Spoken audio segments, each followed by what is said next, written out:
I remember all the horrors of when picture books became chapter books and we got no more pictures, so it was much more intense and long and smaller print reading.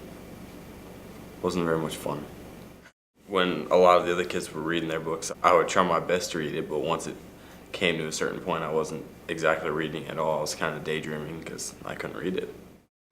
I think when I was reading my books and we were doing a class reading, it would become my turn and I would go, but I was really slow and I would stumble upon like the easiest of words, and it really like put me down when they would laugh at me or kids around me would correct me, and so that was really hard. I remember in third grade when we started going more into the chapter books, because I would be able to read it, but after that we would all like gather in a group and you would talk to your friends like, how many chapters did you read? Oh, I read like 30 pages or something like that, and I was always the last one behind. Whenever I would read, I would never read the full chapter. I would read the first paragraph and the last paragraph and try to fill in my head what happened in the middle, because I just couldn't stay focused for that whole chapter, even if we were just reading one, and they're only like 2 pages. But it was still only the first and last chapter, and then the middle I would fill in.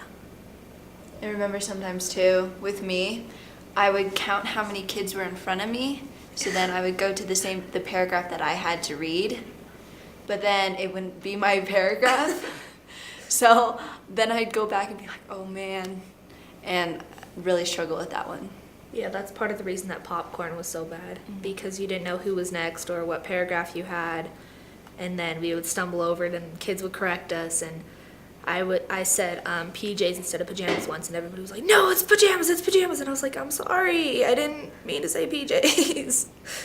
I mean, that's one of the worst feelings right there, is when you count ahead to know which paragraph you have, but then a kid gets like a really short paragraph and the teacher makes them read another one, or the kid continues reading and then it throws your whole count off because you counted 15 kids ahead and you're like 3 pages advanced that you know which paragraph you're reading, and it completely gets screwed up, and that's the worst feeling ever, because then all of a sudden you're focused on the paragraph you think you're going to read, and the teacher calls you and they're like, you're going to read your paragraph, and you go, oh, which paragraph? I thought it was this one.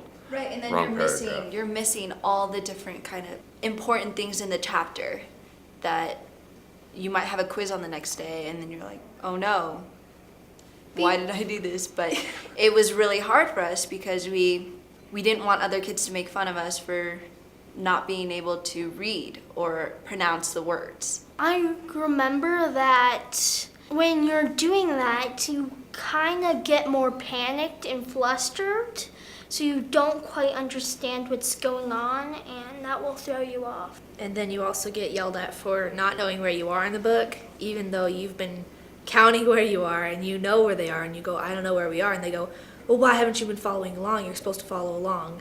And so then that's just adding more to them thinking that you're a bad student, even though Putting the you're spotlight trying right on harder. you. Yeah.